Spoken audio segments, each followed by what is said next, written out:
Salam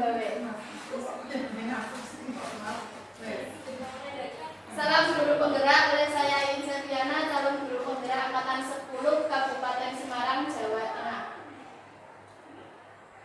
Assalamualaikum warahmatullahi wabarakatuh. Halo sobat penggerak, marilah kita awali kegiatan ini dengan berdoa. Berdoa bersama, kita membaca basmalah bersama-sama. Bismillahirrahmanirrahim. Semoga acara pada pagi siang hari ini dapat membawa manfaat keberkahan untuk sekolah kita tercinta SMP Negeri 2 Bawen. Baiklah Bapak Ibu, kesepakatan forum desiminasi pada hari ini. Apa saja ya Bapak Ibu? Misalnya di situ sudah saya tuliskan menghargai siapapun, menjadi pendengar yang baik. Barangkali ada yang mau menambahkan? Kalau meninggalkan tempat untuk apa? Izin. Oh iya, izin sebelum Meninggalkan tempat.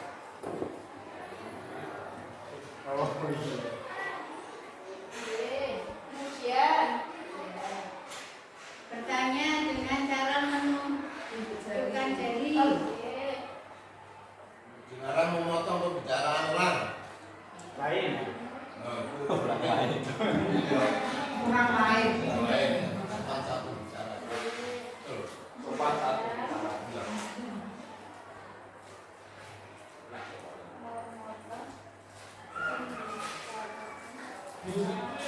Bapak Malik ya? Diperbolehkan minum, makan snack. Saya nggak boleh. Sediakan, sediakan. Diperbolehkan. Diperbolehkan ya? Bapak Malik ya? Kalau memberikan usul dan saran. Memberikan usul dan saran.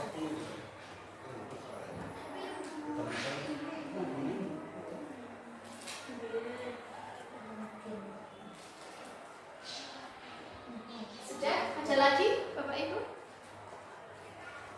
Cara yang sopan. Nanti kata ketik atau aturan. Kalau tidak bisa kenakan sanksi nyanyi. Oh, itu waduh. Panjang kali, lebar kali. Ya. Tidak tertib. Dikenakan sanksi menyanyi. Diberi sanksi menyanyi. Pas aku lah. Jangan kok. Aku menyanyi. Nanti Pak Agung menyanyi ya. Aku menyanyi nanti. Sampun. Dan yang terakhir. Tidak boleh tangan HP. Oh. Boleh ya? Boleh ya, kasih nanti kalau ada info-info.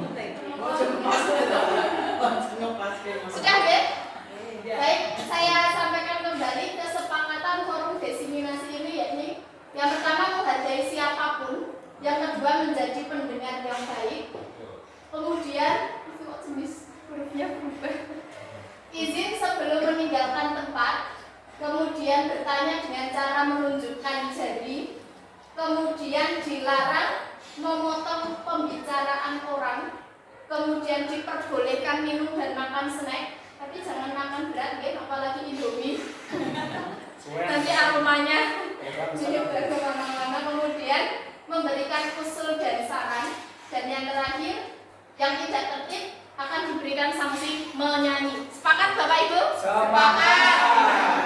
Baik, kita lanjutkan. Pak Eri yang terlambat nyanyi Pak Eri. Baca puisi ya. HP-nya tinggi nih. Nah, di sini seorang guru yang baik harus memiliki kemampuan dalam mewujudkan budaya positif di sekolah. Budaya positif tersebut dapat dijalankan dengan menerapkan konsep-konsep inti seperti ini. Yang pertama, disiplin positif. Yang kedua, memotivasi perilaku manusia. Ketiga, keyakinan sekolah atau kelas. Keempat, kebutuhan dasar manusia. Yang kelima, posisi kontrol restitusi. Yang keenam, segitiga restitusi. Nah, nanti kita bahas satu persatu, ini ada 6. Yang pertama yakni disiplin positif. Disiplin positif merupakan suatu cara penerapan disiplin yang mengajarkan anak bertanggung jawab dan menumbuhkan kesadaran diri berdasarkan nilai-nilai kebajikan. Disiplin positif lebih ke arah disiplin diri yang dapat mengontrol diri dalam melakukan segala tindakan. Disiplin positif dapat membuat murid memahami dan menyadari berdasarkan motivasi internal, bukan akibat paksaan, ujian, ataupun hukuman. Nah, 6 karakter dalam profil pelajar Pancasila yang sudah kita pahami bersama.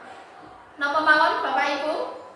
Beriman, bertakwa, dan berdoa. Yang bisa dari akhlak mulia. Yang kedua, Mandiri. ketiga, keempat, yang kelima, Kreatif. yang keenam. Bernalar. Barangkali ada yang sudah hafal Bapak Ibu? Bernalar kritis. Nalar, gotong royong, mandiri, Iman dan takwa.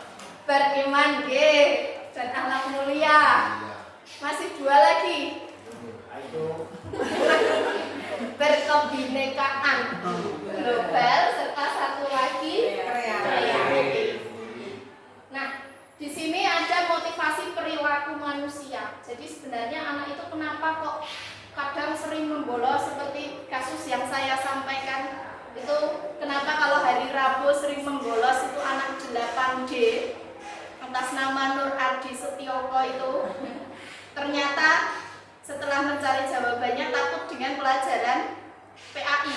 Jadi hari Senin Selasa berangkat, Rabunya bolos, Kamisnya nanti masuk lagi. Begitu. Nah, ternyata setelah kita selidiki nanti ada motivasi perilaku manusia. Apa saja? Ada 3 motivasi perilaku manusia, yakni yang pertama untuk menghindari ketidaknyamanan atau hukuman, mencari aman ya. Yang kedua, untuk mendapatkan imbalan atau penghargaan dari orang lain. Yang ketiga, untuk menjadi orang yang mereka inginkan dan menghargai diri sendiri dengan nilai-nilai yang mereka percaya. Nah, dari 3 motivasi perilaku manusia ini, yang terbaik itu yang poin ketiga, yakni ketika mereka menghargai diri sendiri, itu yang terbaik. Selanjutnya, keyakinan sekolah atau kelas. Yakni yang pertama, guru berperan dalam mewujudkan terbentuknya keyakinan sekolah atau kelas dengan adanya kesepakatan antara guru dan murid. Yang kedua, keyakinan sekolah atau kelas berupa pernyataan-pernyataan universal yang mudah diingat dan dipahami dan harus diterapkan di lingkungan sekolah. Ini contoh keyakinan kelas. Misalnya contoh keyakinan kelas 9C, di situ ada berbagai macam bentuknya. Misalnya bekerja sama menjaga kebersihan kelas, menjaga dan meletakkan barang sesuai tempatnya, mengerjakan tugas tepat waktu, saling peduli, menghargai dan membantu orang lain, tepat waktu dan aktif di kelas. Ini contoh-contoh keyakinan kelas. Nah, berupa pernyataan-pernyataan positif. Nah, kemudian sekarang saatnya ice breaking. Ice breakingnya tidak menyanyi. Saya mempunyai teka-teki. Nanti yang bisa menjawab mendapat kupon es krim dari Pak Agung. Oke, siap? Fokus ya? Fokus. Maunya adalah makanan. Apakah ini? Otak-otak burung. Ding-dong.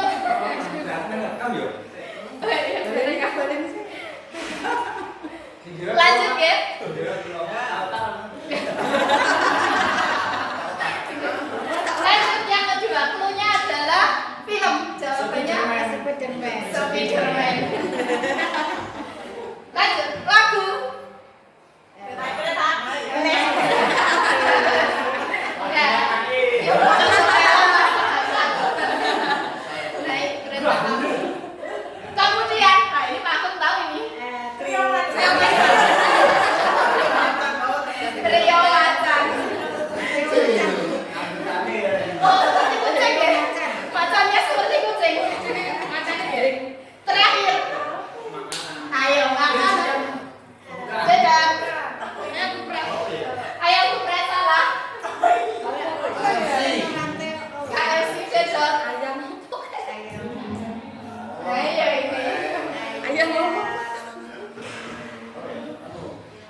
tradisi di dalam kelas.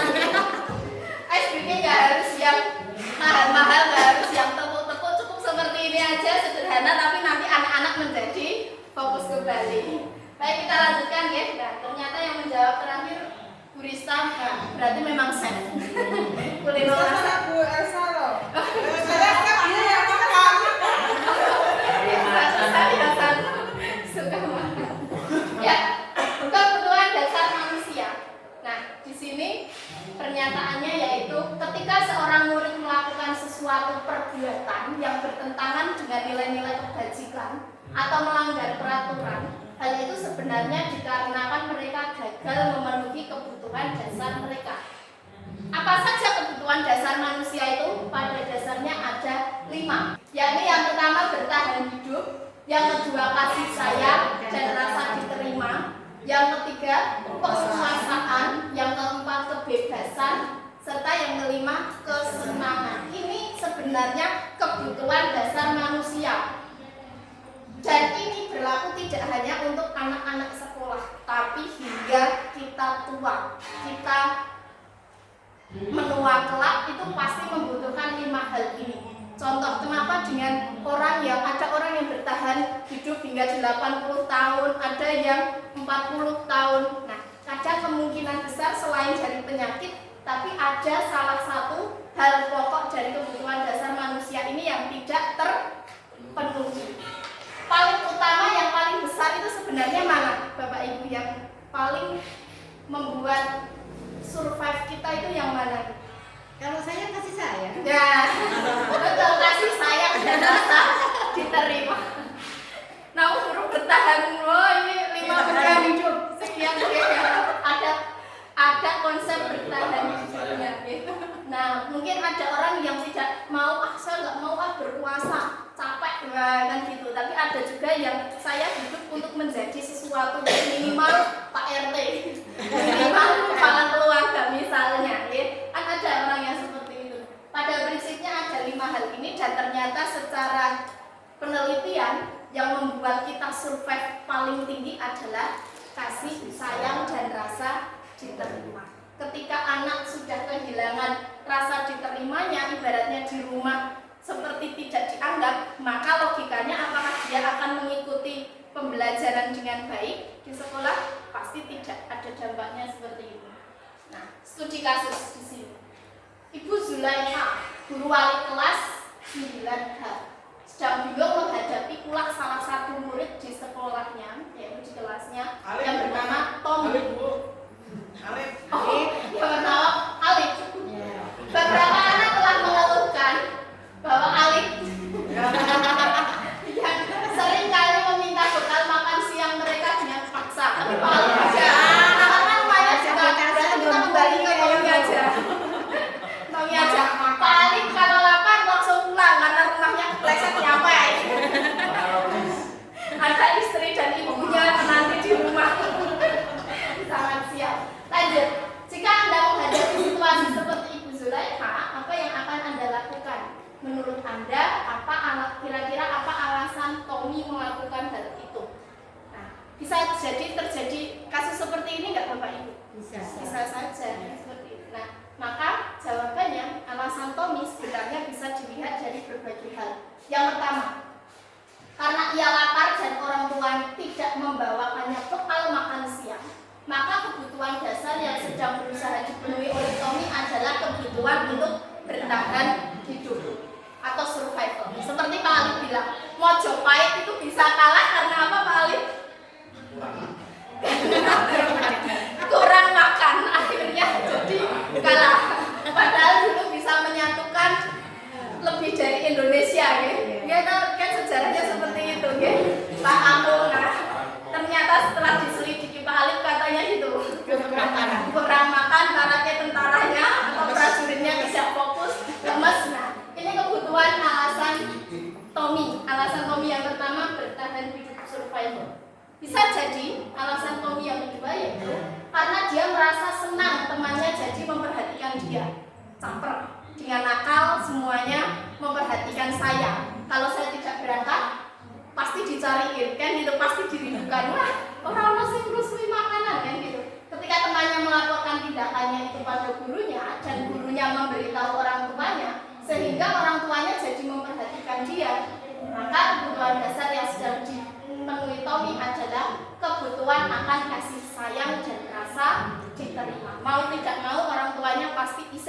dapat laporan dari gurunya. Akhirnya lebih memperhatikan Tommy.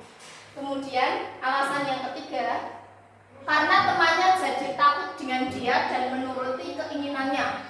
Jika tidak diberikan makanannya kan bisa jadi Tommy mincin.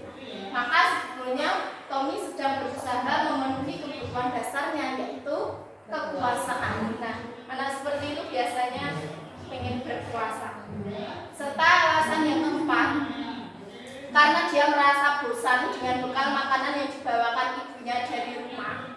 Karena ibunya selalu membawakan bekal yang sama, nasi telur. Mungkin dia bosan, akhirnya meminta makanan temannya. Oleh karena itu dia ingin mencoba makanan teman-temannya yang beraneka ragam. Nah, jangan genjer mungkin karena ibunya tidak pernah memasakkan. Maka Tommy sedang berusaha memenuhi kebutuhannya akan kebebasan. Serta alasan yang kelima, ia melakukannya karena iseng saja dan ia menikmati ekspresi wajah teman-temannya yang kesal karena diambil makanannya, dan menurut dia ekspresi teman-temannya itu lucu. Maka berarti Tommy sedang berusaha memenuhi kebutuhannya akan kesenangan. Ya, jadi dari satu kasus bisa jadi dilihat dari berbagai sisi, terutama kebutuhan dasar manusia tadi.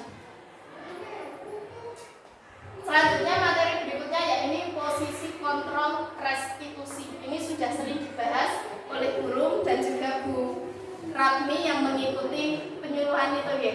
Nah, Tokakarya ini.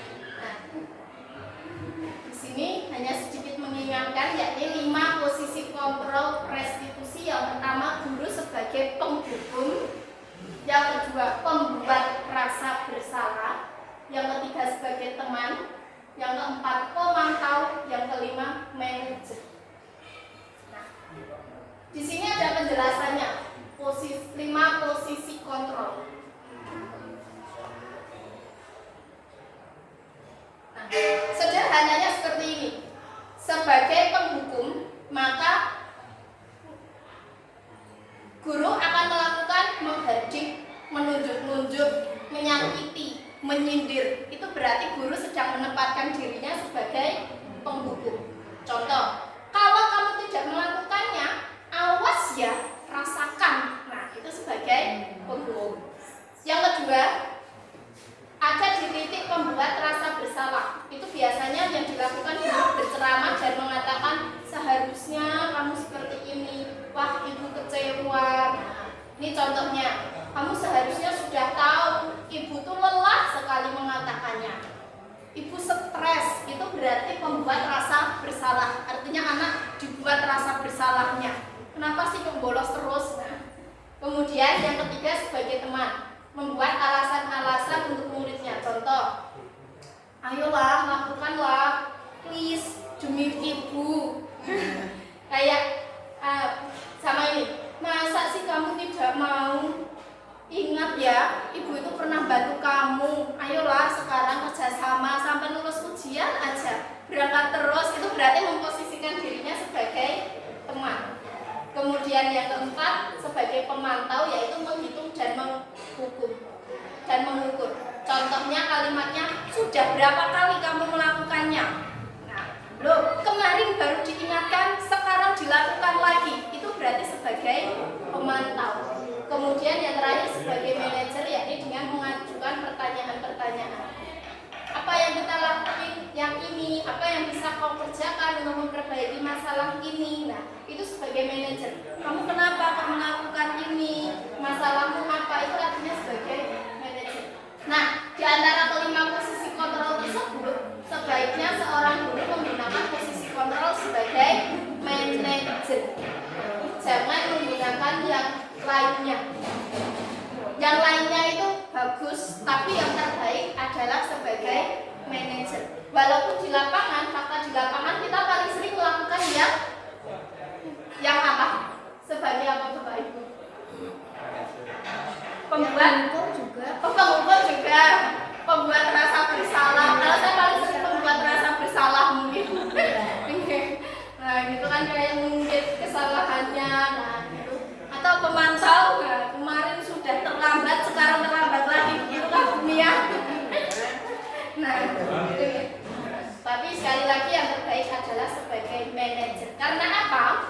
sebagai manajer, guru dapat berbuat sesuatu bersama muridnya, mempersilahkan muridnya bertanggung jawab dan mendukung murid agar dapat menemukan solusinya.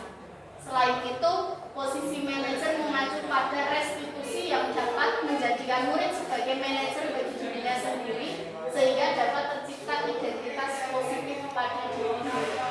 Nah, hubungan dari 5 posisi kontrol tadi adalah segitiga restitusi. Ini juga pernah disampaikan oleh Burung dan Bu Ratmi di Kombel. Saya mengingatnya. Tahapan dalam segitiga restitusi yaitu ada 3. Yang pertama menstabilkan identitas, yang kedua validasi tindakan yang salah, dan yang ketiga menanyakan keyakinan. Dasarnya yang pertama harus dilakukan adalah menstabilkan identitas dulu.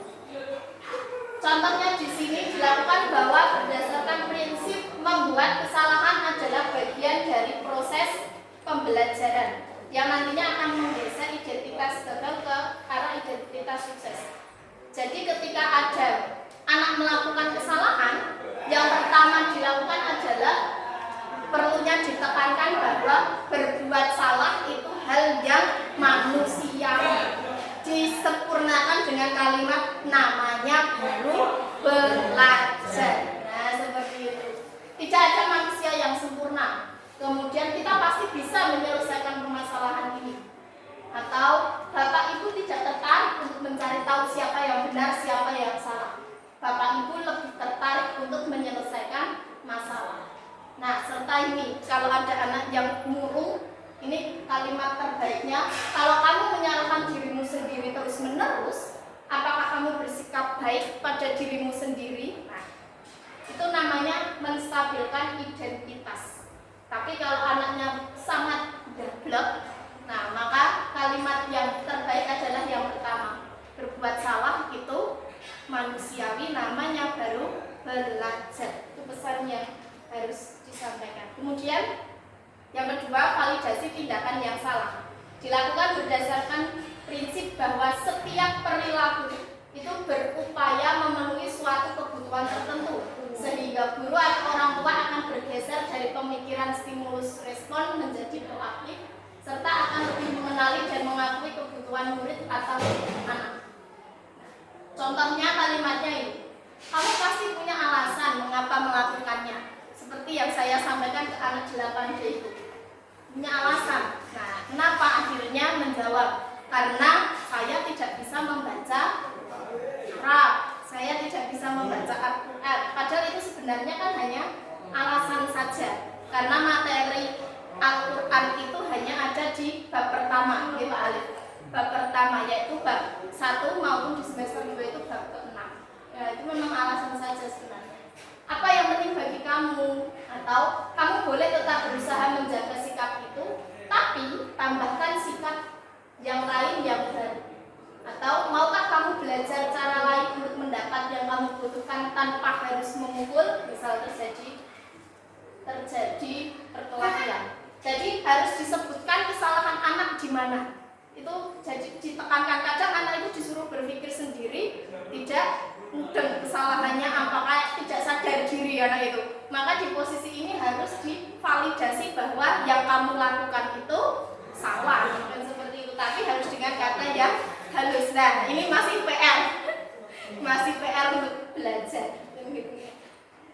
Terakhir, menanyakan keyakinan, yakni dilakukan dengan memberi pertanyaan-pertanyaan bermakna pada murid atau anak untuk memunculkan motivasi secara intrinsik, sehingga mampu mengaitkan keyakinannya dengan tindakan yang salah. Contohnya, apa nilai yang kita percaya di sekolah kita? Nah, misalnya kesepakatan kelasnya apa? Kalau membolos lebih dari 3 kali nanti bisa panggilan orang tua. Nah, seperti itu ditekankan lagi, ditanyakan. Nilai-nilai apa saja yang telah kita sepakati? Kelas yang ideal itu seperti apa sih? Atau kamu hobinya bolos, kamu hobinya berantem, kamu itu ingin jadi anak yang seperti apa? Apa yang kamu rasakan ketika kamu melakukan itu?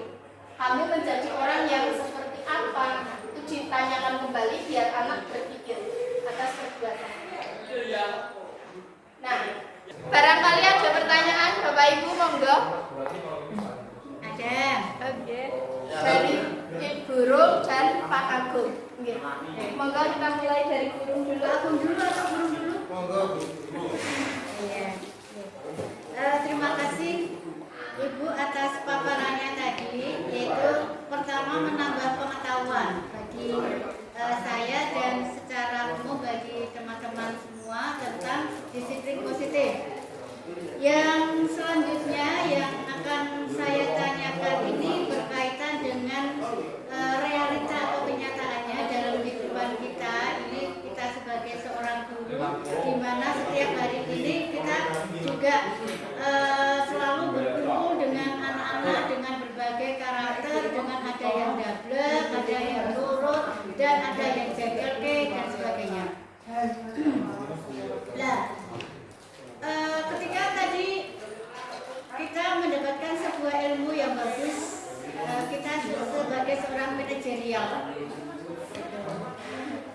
di mana posisi kita sebagai seorang manajer atau seorang pemimpin, di mana kita melihat situasi kondisi bagi anak, terutama dalam notabene adalah yang bermasalah. Namun biasanya kata hati ini sering ikut juga. Nah, akhirnya timbul negatif thinking, kemudian rasa emosi kita sebagai seorang pribadi, bukan sebagai seorang pribadi. Kalau aku anak itu bukan kue, mereka kan sebenarnya itu nggak boleh ya, nggak boleh. Nah, ini yang ingin saya tanyakan, ada tip yang sederhana. Tip yang sederhana gimana sih cara kita manajerialkan diri sendiri itu supaya kita itu secara kompetensi ya menangani seorang anak itu, dia itu manut dengan kita, dia tahu solusinya yang terbaik yang harus dia ambil itu, sehingga permasalahan yang dia sendiri hadapi itu dia bisa mengatasi masalah. Saya kira ini. Ibu, assalamualaikum warahmatullahi wabarakatuh. Waalaikumsalam warahmatullahi wabarakatuh. Terima kasih guru untuk pertanyaannya. Kita tampung dulu. Lanjut ke penanya kedua, yaitu Pak Agung. Monggo, kami persilakan. Terima kasih. Hanya sedikit saja tanya atau mengenai tentang selaku manajer yang mampu bisa nanti merubah atau membentuk suatu karakter, misalnya audiens, gitu ya. Tadi dikatakan ada kebutuhan pokok, kebutuhan needs, gitu ya. Nah, dalam teori ilmu ekonomi, ilmu sosial itu, bahwa kebutuhan itu terbagi atas tiga kelompok besar. Di situ ada primer, sekunder, tersier. Saya lihat tadi di situ ada gabungan antara primer dan tersier. Itu mungkin suatu kolaborasi bahwa kebutuhan itu yang utama adalah jasmani. Tadi ada gabungan antara jasmani dan rohani, gitu. Ada kebutuhan pokok yang utama yang harus terpenuhi. Apabila salah satu nggak dipenuhi nanti akan terjadi satu kolek. Dalam kebutuhan pokok bagi kami ada 5, yaitu diantaranya sandang, pangan, papan, pendidikan dan kesehatan. Saya hanya menambah sedikit di sini tentang kesehatan, belum disinggung di sini.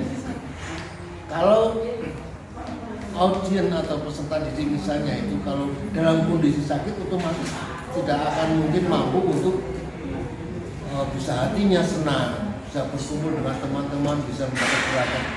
Ini berarti adanya suatu hubungan yang baik timbal balik antara bagian-bagian atau dari kebutuhan yang ada itu. Jadi pertanyaan saya, mengapa untuk kebutuhan yang sifatnya pokok, diantaranya kebutuhan kesehatan itu kok belum dimasukkan? Saya akan memberikan kalau bisa itu juga bisa dimasukkan dalam ranah kebutuhan bagi hanya itu saja. Terima kasih. Terima kasih Pak Agung untuk pertanyaan. Baik, kita jawab.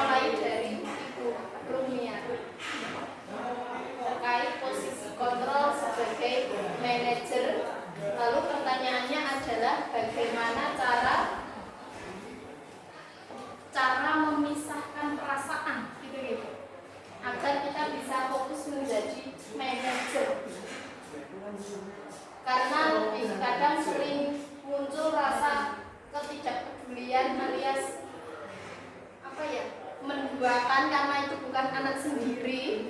Jadi ketika lelah, ya wis ben anak itu uang. Nah, seperti itu. Lalu bagaimana caranya agar bisa menjadi manajer yang baik? Nah, di sini ada beberapa triknya, yaitu salah satunya adalah dengan di era kurikulum merdeka ini sesuai dengan filosofi KHD, kita itu diwajibkan untuk mengenal anak secara menyeluruh. Kalau dulu tanya-tanya pekerjaan orang tua, hidup dengan siapa, itu seolah-olah tabu. Kalau sekarang itu justru diharuskan. Agar apa? Agar kita itu bisa tahu kondisi anak, sehingga kita bisa itu mentreatment anak itu sesuai dengan kondisinya masing-masing. Karena pada prinsipnya anak yang hidup bersama orang tuanya atau yang hidup bersama dengan kakek neneknya, dengan keluarganya, itu pasti punya basic yang berbeda. Jadi langkah pertama itu kita wajib tahu kondisi background anak. Ibaratnya pernah ada contoh juga dalam sebuah persawahan saja, tanahnya mungkin sama tapi jenis airnya atau jumlah airnya berbeda, itu akan menghasilkan padi yang berbeda juga kondisinya, kualitasnya. Nah, seperti itu. Maka dari itu sebagai guru, PR kita adalah harus tahu satu persatu kondisi anak selain di sekolah ini. Jadi jangan dibayangkan lagi bahwa anak berangkat sebagai orang yang kosong, tidak. Tapi kita harus tahu backgroundnya. Nah, kemudian agar dapat menjadi manajer yang baik itu, di sini ada triknya, tips dan triknya, yakni murid meletakkan dirinya sebagai individu yang positif dalam dunia berkualitas, yakni dengan mengevaluasi diri, bagaimana cara memperbaiki diri. Jadi ketika kita sudah mentok, langkah terakhirnya yaitu justru tanya ke murid itu, bagaimana cara memperbaiki dirinya. Sudah dikasih saran tapi kok tidak berkembang-kembang, terus maunya gimana mas? Gitu. Diserahkan kembali ke muridnya, biar muridnya itu berpikir apakah dengan segala pelanggaran yang dia lakukan itu dia bisa berkembang dengan baik, dia bisa mendapat ilmu yang maksimal, atau justru mengganggu pembelajarannya. Maka dari itu justru anak diberikan kuasa untuk memperbaiki dirinya sendiri. Seperti itu guru. Bisa diterima gitu bro? Bisa. Kemudian untuk pertanyaan dari Pak Agung terkait dengan kebutuhan dasar manusia. Ya, seperti di pelajaran ekonomi maupun pelajaran lainnya itu memang kebutuhan ada 3, yakni primer, sekunder, tersier. Kenapa tidak dimasukkan ke dalam kebutuhan dasar manusia? Nah, di sini jawabannya Pak Agung itu pernah kita tanyakan. Kalau primer, tersier, sekunder itu lebih kepada kebutuhan kebendaan. Apa bahasanya Pak? Objek atau fisik seperti itu. Sedangkan kebutuhan dasar manusia yang ada di sini itu kan sesuatu hal yang tidak terlihat nyata. Orang bisa kayaknya senyum ceria, padahal di dalam hatinya dia butuh kasih sayang. Nah, di dalam rumahnya dia katanya orang yang tertawa paling kencang adalah justru dia yang memendam kesedihan paling mendalam. Pernah ada kalimat seperti itu ya Pak? Nah, dalamnya laut bisa dibuka dalam hati siapa tahu. Nah, itu Pak. Nah, itu makanya di sini justru penekanannya pada hal-hal yang tidak kasat mata. Jadi benar-benar harus fokusnya pada hal-hal yang tidak terlihat ini. Itu ya Pak, kenapa kok kebutuhan primer, tersier, sekunder tadi tidak dimasukkan? Padahal memang berdampak pada anak yang sakit jelas tidak mungkin fokus untuk mengikuti pelajaran, kan gitu. Anak yang amit sewu mungkin dari kalangan menengah ke bawah tidak mampu membeli HP, kan seperti itu, ya Pak. Nah, itu gitu. Jadi primer, tersier, sekunder tadi merupakan kebendaan, sedangkan yang ini yang tidak berupa benda. Kok ya Pak Agung nggih? Bisa diterima nggih? Terima kasih. Nggih, moga Bu Mia. Terima kasih. Ini dari pertanyaan burung tadi belum menjawab bahwa sudah beberapa bimbingan yang diberikan oleh Bapak Ibu guru tapi tidak membuahkan hasil, maka keputusan ada di siswa nggih. Nah, memang kami dari guru BK itu selalu untuk penanganan anak itu diserahkan ke anak. Guru BK atau guru itu hanya mengarahkan, mencari kesalahannya di mana, kelemahannya di mana, hambatan yang dilakukan yang menjadi hambatan dia untuk berubah itu apa saja. Setelah itu dicari, dikembalikan ke anak. Kalau misalkan seperti ini, menurut kamu bagaimana? Jadi semua keputusan pada anak kita hanya sebagai guru hanya memberikan bimbingan saja. Oke, berarti alhamdulillah berarti sesuai nggih. Guru BK sudah sangat menerapkan konsep segitiga restitusi dan posisi kontrol gurunya sebagai manajer. Sama